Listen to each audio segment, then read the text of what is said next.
Alors bonjour Lisa, vous êtes entraîneur Yapuka, mais vous êtes aussi humoriste. Comment vous êtes arrivée à l'humour? J'adore cette question. Comment je suis arrivée à l'humour? Alors j'ai toujours, ça a toujours fait partie de moi. Je pense que ça a toujours été un de mes mécanismes de défense principaux. Un de mes mécanismes, ouais, c'est ça, c'est bien principaux. Et je pense depuis toujours, alors on a toujours eu des complexes, hein, et moi on va dire que là vous ne le voyez pas parce que je suis assise, mais je ne suis pas très grande. Et je crois que oui, depuis toujours, ça a été mon arme de défense et ça a été aussi mon arme pour quand je rencontre quelqu'un, je ne parle pas amoureusement, mais même plus jeune, quand je rencontrais des gens, c'était toujours hop, un petit mot d'esprit pour voir si la personne allait, pour détendre l'atmosphère déjà. Je pense que ça a toujours fait partie de moi et c'est ce qui m'a permis, je suis une ancienne grande timide et je pense que c'est ce qui m'a permis de ne plus, même si je reste toujours timide au fond de moi, mais on va dire que c'est ce qui me permet de camoufler cet aspect-là. Et puis par ailleurs, maintenant, l'humour fait partie de moi parce que je suis humoriste. Donc forcément, c'est au quotidien. J'écris, parfois c'est pas drôle, parfois ça fait rire que moi, mais enfin déjà ça me fait rire, donc c'est pas mal. Donc vous êtes coach maintenant, vous avez la conviction que l'humour peut nous servir lors de nos prises de parole. Tout à l'heure, vous m'avez dit que ça peut être une sorte d'arme de défense. Pour vous, l'humour, ça peut être vraiment une sorte de protection? Pas forcément. L'humour, pour moi aujourd'hui, dans une prise de parole, c'est indispensable. C'est pas seulement un atout. Pour moi, c'est véritablement indispensable.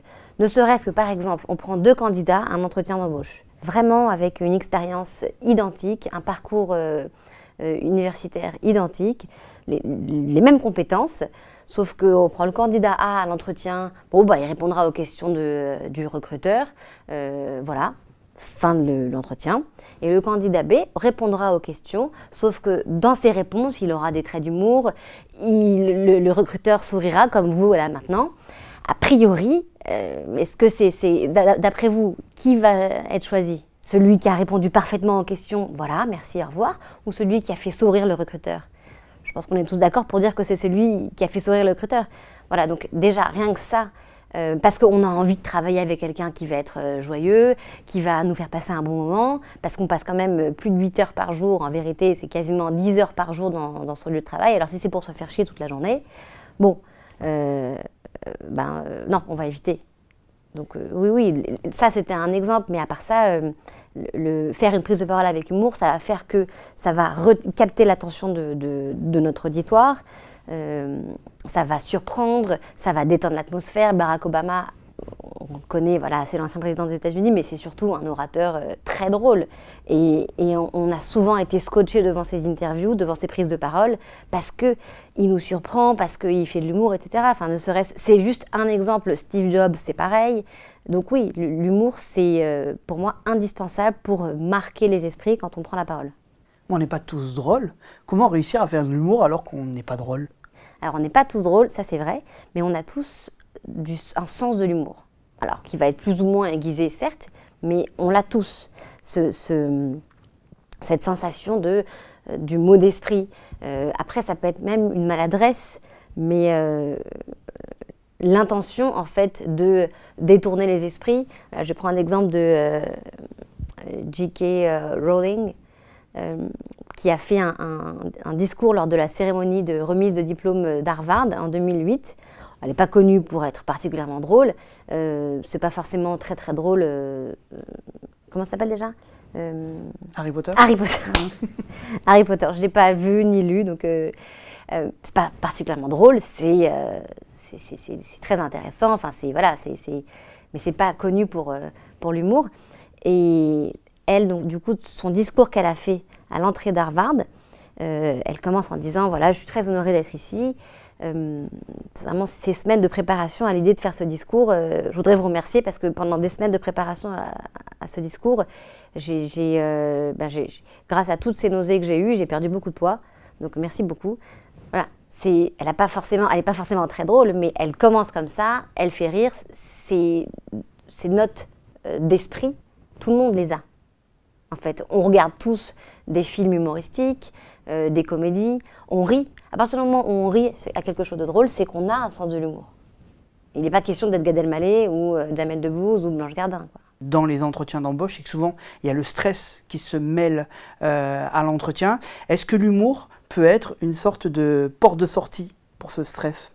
Souvent, le stress, quand on n'est pas habitué à mettre de l'humour, peut faire qu'on va faire des blagues un petit peu mal placées et pas au bon moment.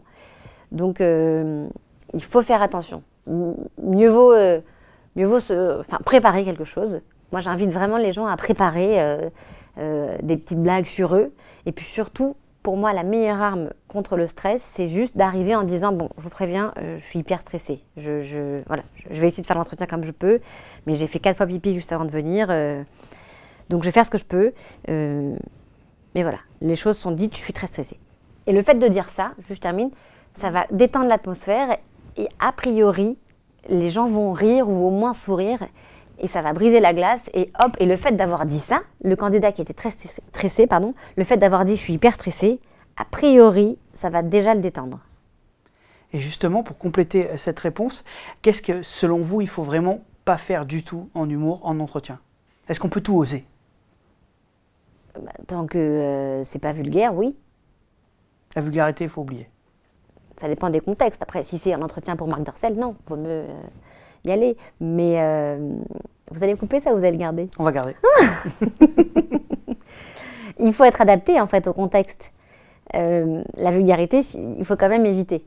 Après, être dans la... Ça c'est sûr, il faut éviter. Après, les blagues qui peuvent être racistes ou alors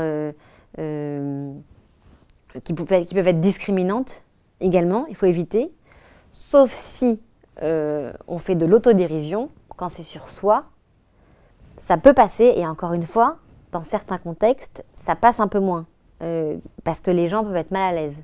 Même si, par exemple, je dis n'importe quoi, mais un candidat qui est bien dans sa peau et bien dans son corps et bien en chair fait une blague, entre guillemets, grossophobie, face à 3 recruteurs qui vont être très minces, ils peuvent se sentir mal à l'aise même si la personne en face assume totalement son poids et ses formes et son corps. Donc il vaut mieux éviter ce genre de blague. Ouais. Il faut bien choisir le contexte. Oui, il faut choisir le contexte, ça c'est sûr.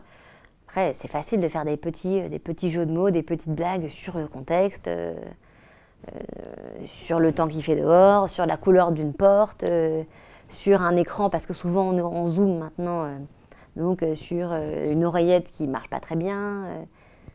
On peut tout faire en fait.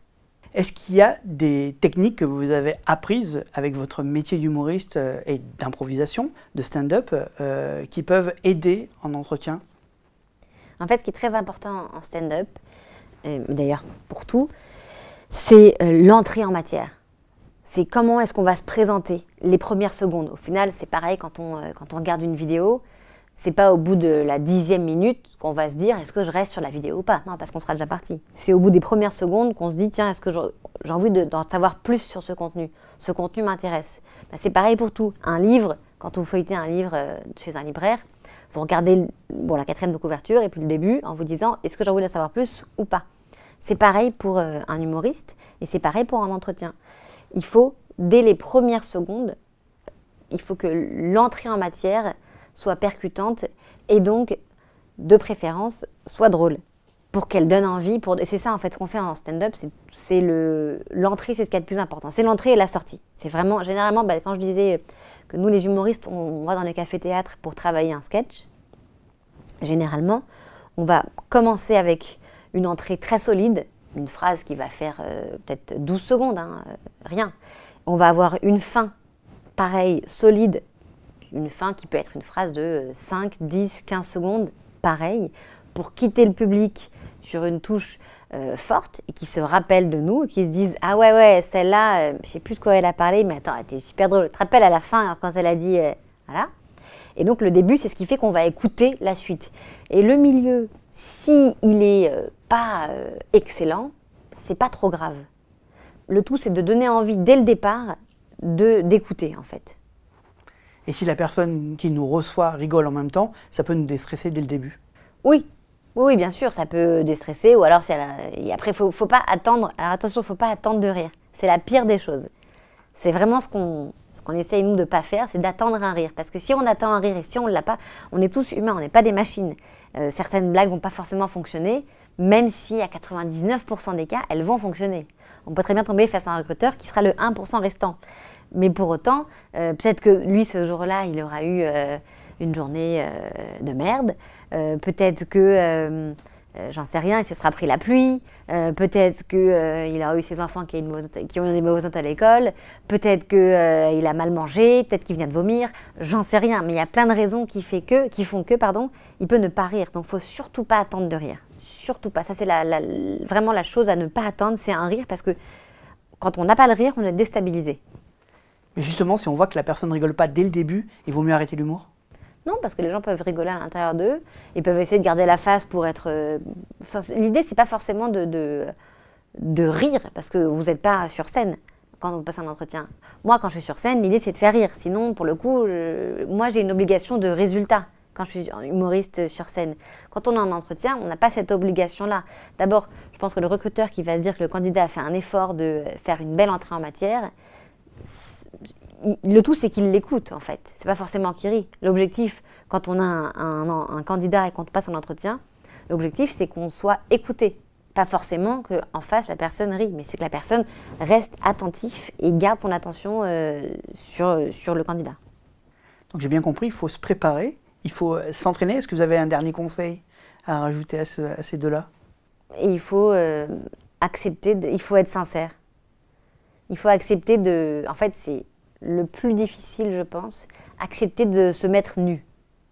Alors, encore une fois, pas au sens propre, bien entendu. Mais ça peut être drôle. Alors, je suis pas sûre. Encore une fois, ça dépend du contexte. Ouais. Si on reprend pour ce fameux Marc, oui, pourquoi pas.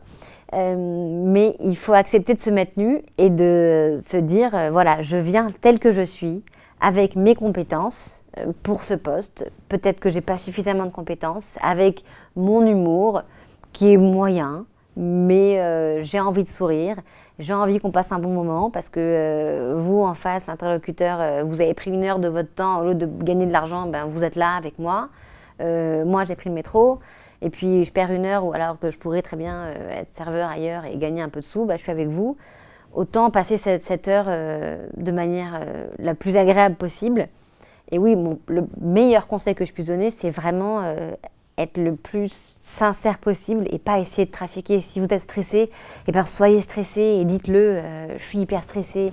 Si vous avez fait des blagues, mais vous avez préparé des blagues, mais vous doutez, vous pouvez dire, bon bah là j'ai une blague, mais j'ai peur qu'elle passe pas, mais enfin bon, j'aimerais bien la faire. C'est pas grave, en fait, vous allez attendrir le recruteur en face et vous serez juste vous-même. Et au final, ce qu'on veut, c'est quelqu'un qui soit sincère et on veut savoir qui on a en face. Si on va le recruter ou pas, on a besoin de savoir à qui on a affaire, à qui on va faire confiance, recruter quelqu'un, c'est donner les clés de chez soi, en fait. Hein. C'est peut-être pas non plus à ce point, mais il faut faire confiance en tout cas. C'est une relation de confiance. Donc on l'a bien compris, ACV équivalent, l'humour peut être un atout indéniable en entretien pour sortir du lot. Le tout, c'est de le faire intelligemment. C'est ça? De le faire intelligemment et de le faire avec humilité.